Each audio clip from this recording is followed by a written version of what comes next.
Каждая сказка рано или поздно заканчивается. Ты готов воспользоваться 51-й статьей? Аслан, ты обвиняешься в уклонении от уплаты налогов в особо крупном размере.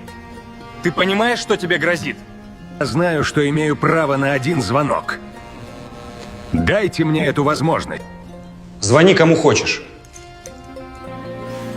Алло, Лейла, это Аслан. Помните меня? Мне нужен адвокат. Помню. Сейчас приеду. Он оплатит все налоги. Дело нужно немного притормозить. У вас 3 дня. Аслан, нужно оплатить все налоги. 3 миллиона, иначе тебя закроют. Все мои счета заблокированы. Налички нет. Алло? Крис, ты же хотела купить мою машину?